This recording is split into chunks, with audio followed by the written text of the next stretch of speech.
로버트 멍웨라는 분이 쓴 내 마음 그리스도인의 집이라는 아주 유명한 책이 있습니다. 이 책 너무 재밌고 또 여러분에게 읽어볼 만한 책입니다. 50페이지도 안 되는 작은 동화책 같은 책이에요. 내 마음 그리스도인의 집, 이게 어떤 내용인가 하면 우리가 예수 그리스도를 영접하면 내 마음이 예수님의 그리스도인의 집이라고 표현하잖아요. 그래서 어떤 주인공이 어제 예수님을 영접하고 난 다음에 그 마음에 예수님께서 오신 거예요. 그래가지고 내 마음에 있는 집을 구경시켜 드리는 겁니다. 룸투어를 해드리는 겁니다. 그런데 이제 서재로 딱 들어갔더니 생각지도 못했는데 서재에 예수님께 보여드리면 좀 민망하고 창피한 책들도 있고 그림도 있는 거예요. 아이고야, 이걸 숨겼어야 되는데. 그러면서 주방으로 갔습니다. 예수님과 함께 내 마음의 주방에 갔더니 내가 먹고 누릴 만한 탐욕스러운 음식은 많은데 예수님을 대접할 만한 음식은 없는 거예요. 아이고, 이거 어떡하냐. 그리고 막 이렇게 이 룸을 투어한다라는 얘기인데 너무 재밌어요. 근데 이 책에 두 가지가 좀 인상 깊었는데, 하나는 이 주인공이 이제 출근하려고 아침에 집을 나가다가 보니까 예수님께서 내 마음에 집에 있는 벽난로 앞에 앉아 계시는 거예요. 예수님 언제부터 계셨어요? 예수님 신기하네요. 언제부터 거기 계셨어요? 그래서 물어봤더니 항상 계셨다고. 그런데 우리는 출근하느라 바빠서, 직장 생활하느라 바빠서, 여러 가지 많은 일들 때문에 내 마음에 예수님이 와 계신데도 불구하고 잊어버리고 산 거예요. 그리고 또 한 가지, 이 룸투어 하면서 제가 제일 좀 마음의 위로를 받고 찔렸던 곳이 하나 있습니다. 어딘가 하면 작업실이에요.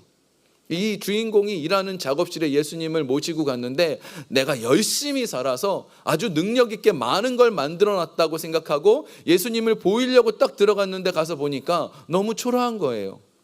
이거 정말 별것도 아니네. 내가 지금까지 열심히 한다고 했는데 이것밖에 안 되는구나. 이런 마음이 들어가지고 이 주인공의 마음이 너무 힘들었다. 이런 내용이 있어요. 그런데 제가 이 얘기를 왜 드리냐면 빌라델비아 교회가 그런 교회예요. 빌라델비아 교회는요, 우리가 살펴보고 있는 7개 교회 중에서 칭찬만 받았던 2개 교회 중에 하나입니다. 그런데 이 빌라델비아 교회는 7개 교회 중에서 제일 많은 칭찬을 받은 교회예요. 그래서 이 말씀을 묵상하는 내내 나도 이 빌라델비아 교회 사람들이 한 것처럼 뭔가를 열심히 하면 하나님께 칭찬받지 않을까, 그게 뭘까를 자꾸 찾았는데, 그런데 이 내 마음 그리스도인의 집이라는 책에 있는 것처럼 빌라델비아 교회가 칭찬받은 이유는 뭔가 많이 해서가 아니더라고요. 뭔가 하나님 앞에 뭔가 많이 드렸기 때문에, 많은 걸 만들었기 때문에 야, 너 참 잘했다 이러고 칭찬받은 게 아니더라고요. 오늘 본문 8절을 한번 볼까요? 8절에 보면 빌라델비아 교회를 향한 칭찬이 나옵니다. 8절 함께 읽겠습니다. 볼지어다 내가 내 앞에 열린 문을 두었으니 능히 닫을 사람이 없으리라. 내가 내 행위를 아노니 내가 작은 능력을 가지고서도 내 말을 지키며 내 이름을 배반하지 아니하였도다. 아멘. 지금 빌라델비아 교회가 칭찬받은 이유는 아주 간단합니다. 빌라델비아 교회는 작은 능력밖에 없는 교회인데 그는 능력을 행해서 칭찬받은 게 아니고요, 하나님을 잘 믿으며 신실하게 살았기 때문에 칭찬받았어요. 우리 생각에는 그래요. 뭔가 많은 일을 해야 하나님이 칭찬받을 것 같다라고 자꾸 마귀가 알려줘요. 야, 너 이거 해야 돼, 너 저거 해야 돼, 하나님 앞에 이 정도는 할 줄 알아야 하나님 사랑하실 거야 라고 얘기하는데, 하나님이 진짜 기뻐하시는 것은 내가 하는 모든 게 아니고 하나님 앞에 신실하게 살려고 하는 그 마음을 하나님이 너무 기뻐하시는 거예요. 여기 지금 작은 능력이라 돼 있잖아요. 이 작은이라는 말이 어떤 정도의 의미냐면 마이크로라는 영어가 있지요. 너무 작아서 눈에 보이지 않는 마이크로, 그런 능력이에요. 그거밖에 능력이 없었지만 능력과 상관없이 열심히 하나님 앞에 거룩하게 살려고 한 거, 그것을 하나님께서는 너무 기뻐하셨다라는 겁니다. 이렇게 신실하게 살려고 하는 거, 하나님 말씀대로 살려고 하는 거, 이걸 하나님이 왜 기뻐하실까요? 하나님을 믿는 거라서 그래요. 하나님, 저는 하나님 앞에 드릴 게 없어요. 과부의 두 렙돈처럼 하나님 앞에 드릴 것이 없습니다. 그런데 하나님 살아계신 거는 믿으니까 하나님께서 제일 좋아하시는 게 거룩해지는 거잖아요. 신실해지는 거잖아요. 그렇게 살게요 라고 했던 게 이 빌라델비아의 교회의 모습입니다. 근데 어느 정도까지 했느냐, 마음을 한번 결심하고 그래 오늘 내가 거룩하게 살아야겠어 하고 한 번 하고 두 번 하고 이런 정도가 아니고요. 이 빌라델비아 교회가 진짜 칭찬받은 것은 정말 끝까지 인내한 거예요. 오늘 본문의 3장 10절에 보면 이렇게 예수님께서 표현해 주세요. 내가 나의 인내의 말씀을 지켰은즉. 이게 얼핏 보면 하나님께서 무슨 말씀을 주셔서 그걸 지킨 것처럼 보이는데 이게 어떤 의미가 있냐면 말씀을 끝까지 인내하면서 지켰다는 뜻이에요. 여기 인내라는 말이 하이포모네라는 헬라어입니다. 이 모네는 스테이라는 뜻이 있어요. 머물다. 그런데 하이퍼모네는요, 하이퍼스테이예요. 아주 끝까지 머무는 거예요. 언제까지 내가 인내하느냐 하면 끝까지예요. 할 수 있는 한까지, 내가 할 수 있는 한 최선을 다해서 하나님의 말씀을 지키려고 노력하는 것, 이것이 하나님께서 기뻐하는 거라는 거죠. 이게 우리 삶에 하나님이 정말 중요하게 말씀하시는 이유가 있습니다. 우리는요, 여기 계시는 모든 분들, 저를 포함한 모든 분들은요, 우리의 삶에 어려움이 없을 수가 없어요. 다 문제가 있고 어려움이 있습니다. 그런데 그 어려움 속에서 끝까지 인내하는 사람을 하나님 찾으시고 잘했다 칭찬하십니다. 근데 되게 좀 이상한 게, 제가 자주 말씀드리지만 왜 하나님께서는 예수 믿는 사람에게 고난을 허락하시는가라는 겁니다. 길이 좀 만사 형통하면 너무 좋겠는데 왜 고난을 허락하시는가 하는 점이에요. 특별히 이 고난은요, 예수님께서 우리에게 허락하시는 고난은 다 뜻이 있습니다. 이유 없는 고난은 없어요. 아무런 이유 없이 그냥 너 고난 한번 경험해봐, 너 경험 한번 당해봐, 이러는 경우는 없습니다. 하나님의 중요한 뜻이 담겨져 있어요. 그래서 로마서에서는 현재의 고난은 장차 우리에게 일어날 영광과 비교할 수 없다고 얘기합니다. 뭔가가 있으세요. 뭔가가. 제가 이 말씀 고난 영광하면 떠오르는 분이 한 분 계시는데 이찬수 목사님이세요. 제가 한 25년 30년쯤 전에 이분을 만났어요. 이분이 그 당시에는 유명하지도 않고 사랑의 교회에서 중등부 사역할 때인데 이제 중등부 사역을 좀 배우려고 갔다가 이찬수 목사님을 만났어요. 근데 이분이 이렇게 저한테 뭐 드릴 거는 없고요 하면서 자기 설교 테이프를 하나 주는 거예요. 그래서 아니 자기가 설교가 얼마나 자신 있으면 설교 테이프를 다 주냐? 그리고 집에 가서 테이프를 들었는데 이분이 수련회에서 한 설교였어요. 근데 이 수련회에서 애들한테 얼마나 소리를 지르는지, 니네 똑바로 살라고, 니네 그렇게 살면 다 큰일 난다고 막 소리를 지르는 거예요. 그래서 야 이거 이렇게 해도 되는 거야 설교를? 이렇게 설교하면 애들 다 도망갈 텐데 야 이거 애들이 반항기가 많은 애들이 이래가지고 어떻게 하나 그랬는데 설교 마지막 되더니 이분이 막 우는 거예요. 니네 그렇게 살면 안 된다고. 감정이 막 느껴지고 사랑이 느껴져서 야 이분은 정말 특별하구나, 이분의 정말 특별한 사랑이 있구나 하고 이분하고 그래서 많이 배우려고 노력을 했었습니다. 근데 이분이 그때 했던 간증, 요즘은 많이 하셨지만 이분이 그때 간증을 뭘 하셨냐면 이분의 아버지는 목사님이세요.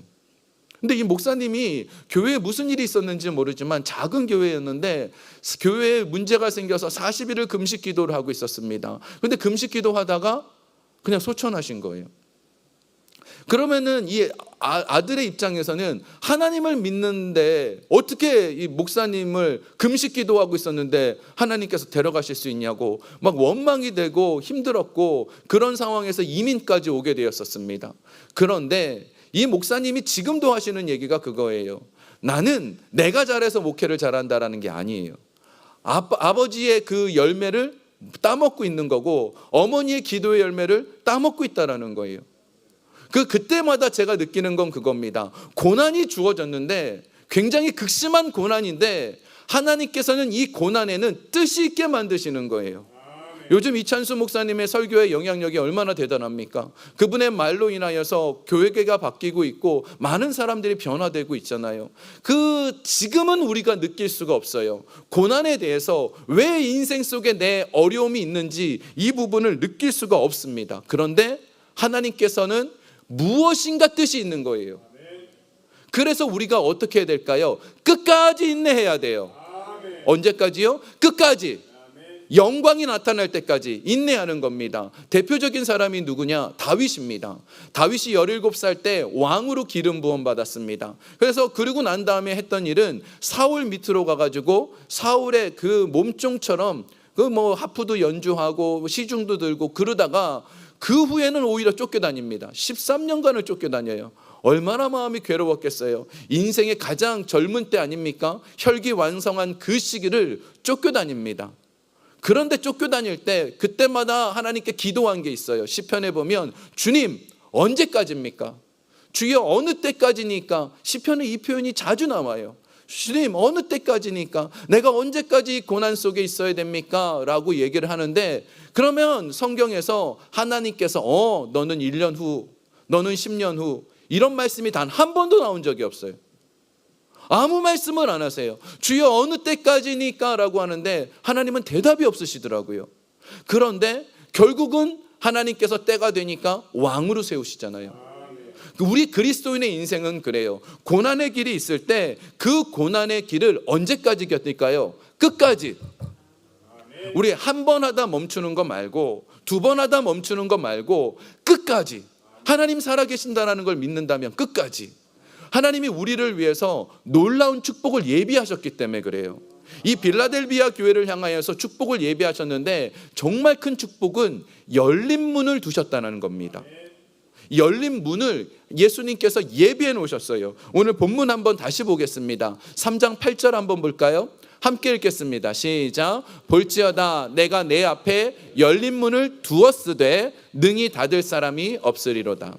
자, 지금 여기 보면 저 문장을 자세히 보면 하나님께서 닫힌 문을, 예수님이 닫힌 문을 여신 게 아니에요. 내 앞에 닫힌 문이 있잖아요. 질병으로 닫혀 있는 문, 물질로 닫혀 있는 문, 사랑과의 관계로 닫혀 있는 문이 있는데 그걸 열어주시는 게 아니에요. 오해하시면 안 돼요. 열린 문이 이미 있는 거예요. 지금 그래서 완료형 수동태라는 문법을 썼어요. 그게 무슨 뜻이냐면 이미 문을 열어두신 거예요. 여러분의 인생 속에 지금 이 자리에 고난당하는 분들 계십니까? 예수님이 문을 열어두신 게 하나 있어요. 그 문이 이미 열려져 있대요. 그리고 이것은 수동태라고 했잖아요. 예수님이 열어야 되지 내가 여는 게 아니에요. 내가 뭔가 기도를 많이 하고 40일을 기도하면 문이 열려지는 게 절대 아니에요. 예수님이 나를 사랑하셔서 신실하게 살려고 하는 사람에게는 그 열린 문으로 인도해 주세요. 쉽게 설명해 드릴게요. 저희는 참 신기하게도 여기 문이 2개가 있어요. 그죠? 근데 이쪽 문은요, 장로님이 못 나가게 닫아놨어요. 저게 뭘 갖다 뒤에다 세워놨어요. 저거를 밀고 나가려고 아무리 하면도 힘이 세면 밀리겠지만 그거 힘들 거 아니에요. 그런데 나가기 편한 건 저 문은 그냥 열려 있어요. 자, 그러면 우리가 할 일은 뭘까요? 닫힌 문을 굳이 열 필요가 없는 거예요. 우리가 할 일은 열린 문으로 가면 돼요. 자꾸 우리가 원하는 건 문 좀 열어주세요, 주님. 이 닫힌 문 좀 해결해 주세요 그러는데 예수님이 자꾸 말씀하세요. 옆에 문 열려 있다. 옆문으로 가면 된다. 열린 문을 두셨다라는 게 이게 굉장히 중요한 의미가 있어요. 저희 청년 중에 한 명이 예전에 진짜 진지하게 제게 이 질문을 했어요. 목사님, 로또 사도 돼요? 그리고 성도님들 중에 우리 성도님들은 아니었는데 한국에 계실 때 성도님들 몇 분이 그런 얘기를 하신 적이 있어요. 제가 목사님 로또가 되면요 교회 건축할 거예요. 그런 성도님들 몇 분 계셨어요. 근데 제가 100% 이것도 하나님의 뜻입니다. 제가 말씀드리는데 로또 사도 소용이 없습니다. 예수 믿는 사람은 로또 사도 소용이 없어요. 만약에요 하나님의 뜻이라면, 로또를 통해서 물질 해결받는 게 하나님의 뜻이라면요 매주 1등은 기독교인이어야 돼요. 그죠? 매주 1등은 기독교인이고 그 사람에 의해서 교회는 계속 세워질 거고 선교도 엄청 하게 될 거예요. 근데 제가 보건대 로또 1등 된 사람들 기독교인 거의 없는 것 같아요. 아예 없는 것 같아요. 그런 거 보면 하나님 원하지 않는 거죠. 하나님은요 물질의 문제가 로또로 풀리는 걸 원하지 않아요. 하나님이 우리에게 원하시는 건 열린 문이 따로 있는 거예요. 그 문으로 가라는 거예요. 그래서 우리가 예수님 계신 그 열린 문을 찾아내려면 어떻게 하느냐? 신실하게 살기만 하면 돼요. 내가 뭔가를 찾아다니고 이 문이 열렸나 저 문이 열렸나 그러지 말고 오늘도 말씀 안에 신실하게 살면 아까 말씀드렸잖아요. 예수님이 인도해 주시는 거예요. 자, 열린 문 여기 있다고 인도해 주시는 거예요. 그러면 우리 생각에 있는 걸 좀 버려야 돼요. 닫힌 문이 열려야 나는 성공한 거라 생각하고 닫힌 문이 열려야 행복할 거라 생각하는 걸 좀 버리세요. 이걸 좀 내려놓아야 돼요. 이거 아무도 아멘을 안 하시네요. 지금까지 아멘 잘하시다 말고. 이게 진짜 중요한 건데 이 닫힌 문을 열면 내가 행복해질 것 같지만 저 문을 열어봤자 별거 없어요. 행복하지 않더라고요. 제가 이 어렸을 때 정말 가지고 싶었던 차가 있었어요. 그 차의 이름은 포니였어요. 아세요, 포니? 그때가 제가 6살쯤 됐을 때인데 포니차가 너무 멋있어 보이는 거예요. 와, 이 차는 세계 최고의 차라고 막 이런 마음을 들었었어요. 자, 지금 그 포니를 여러분한테 갖다 주면 여러분 좋아하실까요? 아무도 안 타고 다 갖다 버릴 거예요. 그때는 좋아 보이고 그게 최고인 것처럼 보이지만 그게 지나고 나면 아무 의미가 없는 거예요. 우리 인생이 그래요.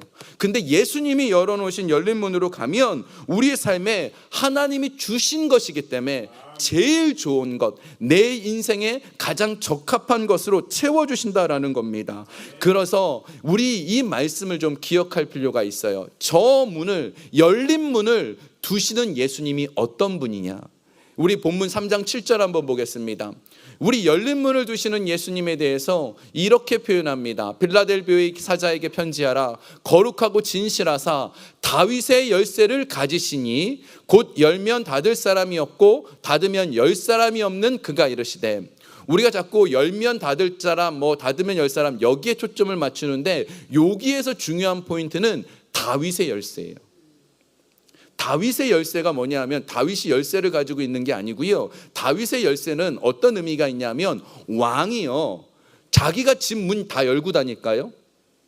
우리 왕궁에 문이 있어요. 그러면 그 왕궁 키를 누구한테 줄까요? 제일 믿을 수 있는 누군가에게 줘서 그 사람이 키 다 갖고 있는 거예요. 저희 교회는 키 가지고 계신 분이 한 분 있어요. 저는 키 몇 개 없는데 그 키 가지고 계신 분이 그 모든 권세가 다 있는 거예요. 저분이 잠궈 놓으면 예배도 못 드려요.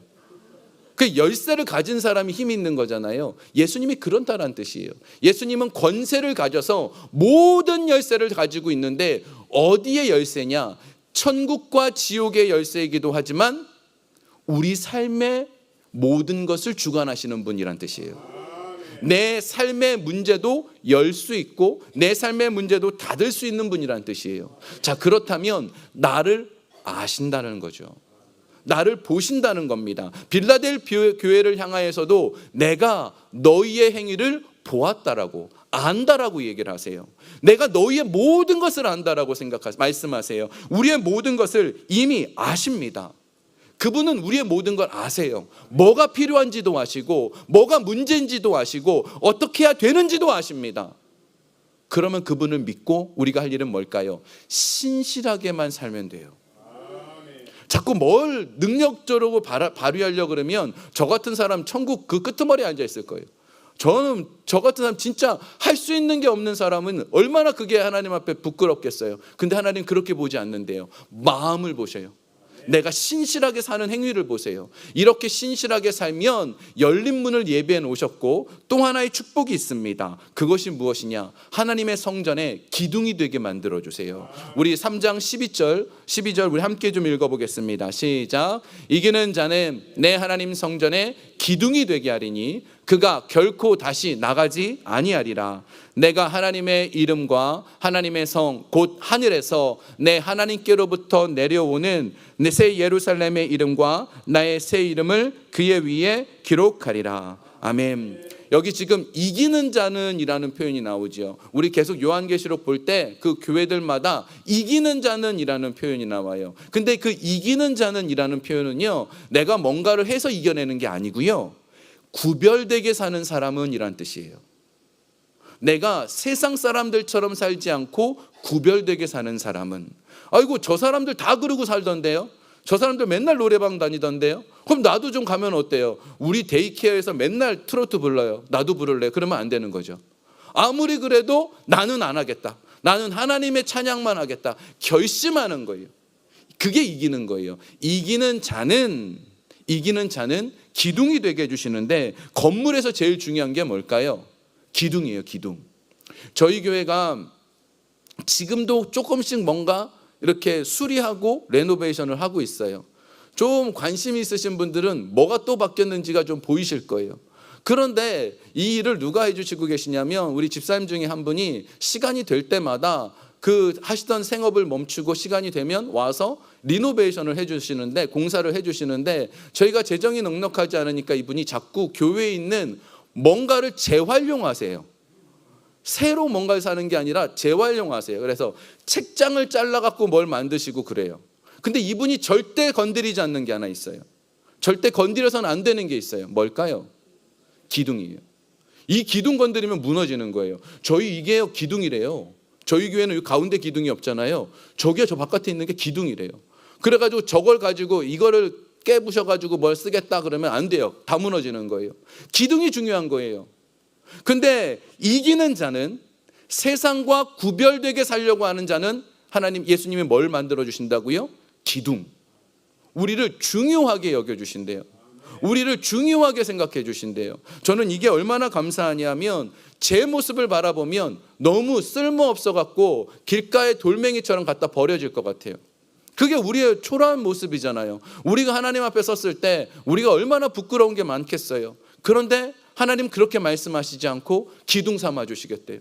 기둥으로 만들어 주시겠대요. 이 축복이 우리 삶에 만들어 주신다는 거죠. 열린 문으로 우리를 인도해 주시면서 특별하게 그 열린 문 뒤에는 기둥 삼아 주시는 은혜가 있다라는 거예요. 제가 말씀을 정리하면서 지난주에 제가 새롭게 하소서라는 그 프로그램을 하나 봤습니다. 여기에 김소민이라는 자매가 나왔는데, 이분이 희귀병에 걸리셨어요. 28살에 이제 직장을 막 한참 다니던 분인데 이 희귀병에 걸리신 거예요. 대상포진에 걸렸었다가 이 낫는 과정에서 제대로 치료를 못 받고 거기에 세균이 들어가 갖고 복합부위 통증 증후군이라는 희귀병에 걸렸어요. 이게 통증이 얼마나 심하냐 하면, 통증이 한번 오면 1시간도 있고 24시간도 있고 막 너무 고통스럽다는 거예요. 그런데 보통 통증을 0에서부터 10까지라고 한다면, 여자분들이 아이를 낳는 통증을 7 정도로 얘기를 한대요. 근데 이분은 9에서 10 정도 되는 통증이 계속 있는 거예요. 얼마나 심하냐면 전기 드릴 가지고 뼈를 뚫는 것 같은 느낌이 든대요. 세수를 해야 되는데 이 물방울이 너무 쇠구슬처럼 느껴져서 일부러 여기다 면도칼로 여기 손을 긋는데요. 그러면 쓰라리잖아요. 그 쓰라림의 통증으로 씻는 통증을 잊어버려야 된대요. 그리고 이분이 통증이 시작이 되면 보통 진통제를 한 20알 30알 먹는데, 그렇게 먹어도 되는지 모르겠어요. 그렇게 먹어도 안 되니까 119를 타고 병원에 가면 마약성 진통제를 놔주는데 입에 거즈를 물고 그러고 있어야지 되지, 안 그러면 이가 다 부서진대요. 너무 고통스럽다는 거예요. 근데 이분이, 제가 이 유튜브 영상을 보면서 이해가 안 되는 게 2가지가 있었어요. 얼굴이 너무 밝아요. 얼굴이 너무 밝아요. 그래서 제가 생각한 게, 이 새롭게 하소서 나올 정도면 기적적으로 은혜를 받았고 치유가 됐나 보다. 그리고 막 빨리 넘기고 싶은 거예요. 언제 치유됐냐? 왜냐하면 우리 성도님들 중에도 다친 분들 때문에 고통당하는 분들이 여기 많거든요. 우리 성도님들도 이걸 간증을 제가 해드리면 위해서, 여러분 힘내세요, 이분이 이렇게 치료받았대요, 완치가 됐대요, 이 말을 해주고 싶어갖고, 언제 완치가 됐지? 어떻게 완치가 됐지? 막 그걸 기다린 건데 이분이 완치가 안 됐어요. 그게 이해가 안 돼요. 완치가 안 됐어요. 그런데 이분이 하는 얘기가, 자기는 날라리 신자였대요. 격주로 교회를 다녔대요. 한 주는 놀러 가고 한 주는 교회에 오고, 내가 교회 가고 싶으면 가고, 그래가지고 어떨 때는 자기를 새신자인 줄 알았대요. 그랬던 사람인데, 누워가지고 이 사람이 할 수 있었던 것은 입에 거즈를 물고 천정만 바라보며 통증을 견디는 것밖에 없는 거예요. 할 수 있는 방법은 설교를 듣고 찬양을 듣는 것밖에 없지요. 그래서 그 설교를 듣고 찬양을 들으면서 하나님의 은혜가 아니면, 이전에는 느끼지 못했는데 하나님의 은혜가 아니면 이 고통을 견딜 수 없겠더라는 거죠. 그래서 점점 하나님의 은혜를 사모하는데 이분에게 소원이 생겼어요. 주일날 와가지고 이 현장에서 예배를 드리고 싶은 거예요. 근데 이분이 나올 수가 없어요. 너무나 고통스럽고 이 1시간을 이 통증을 견딜 수가 없는 거예요. 그래서 이분이 정말 열심히 기도해서 하나님, 제가 1시간만 통증이 없게 해주세요. 하나님 전능하신 분이잖아요. 1시간만 통증 없게 해줄 수 있잖아요. 그러고 나서 기도하고 와도 어느 날 통증이 와가지고 예배 드리다 말고 119 불러서 가야 되는 거예요. 여러분 생각해 보세요. 하나님을 사랑하는데 예배 시간에 119를 직접 부를 정도면 얼마나 아프겠어요. 너무 고통스러운 상황에 있을 때 이분이 계속해서 기도한 게 그거예요. 제가 박수 치면 찬양하고 싶어요. 근데 박수를 치면 우리 그냥 박수 쳐도 솔직히 좀 손 아프잖아요. 이분은 칠 수가 없는 거예요. 온몸이 아파가지고. 서서 찬양을 하고 싶은데 오른발의 통증이 심하기 때문에 그렇게 할 수가 없어요. 근데 이분의 간증은 이거예요. 점점 회복되어서 예배 시간만큼은 예배 드릴 수 있게 되었다. 박수 칠 수 있게 되었다. 찬양할 수 있게 되었다. 이게 이분의 간증이에요. 아직 문이 닫혀 있거든요. 근데 이분이 본 건 또 다른 열린 문이 있는 거예요. 우리 생각에는 닫힌 문이 아직도 닫혀 있지 않습니까? 이거는 저주받은 병 아닙니까? 할지 모르지만 열린 문이 있어서 이것 때문에 행복하대요. 그래서 얼굴이 밝은 거예요. 그리스도인은요, 하나님 아세요. 우리 삶에 문제가 있는 거 아세요. 고통이 있는 것도 아세요. 내 마음이 왜 답답한지도 아세요. 근데 아직 닫아놨을 땐 열린 문이 한쪽이 열려 있는 거예요. 우리가 이걸 좀 바라보길 원하세요. 빌라델비아 교회 작은 능력을 가지고도 열심히 신실하게 살려고 했지만 아직 고통이 있었어요. 근데 그분에게 그 빌라델비아 교회를 향해서, 우리를 향해서 말씀하시는 건 열어두었다는 겁니다. 예수님 열어두셨대요. 우리의 모든 거 하시는 예수님이 열어두셨대요. 여러분, 오늘 이 시간 기도하실 때 닫힌 문 열게 해주십시오. 우리 기도하지 않았으면 좋겠어요. 그거 말고 열린 문으로 가길 원합니다. 예수님 그 열린 문 나가서 예수님의 그 저천국에서 기둥 한번 내봤으면 좋겠습니다. 이 은혜가 저와 여러분 가운데 있길 주의 이름으로 축원합니다.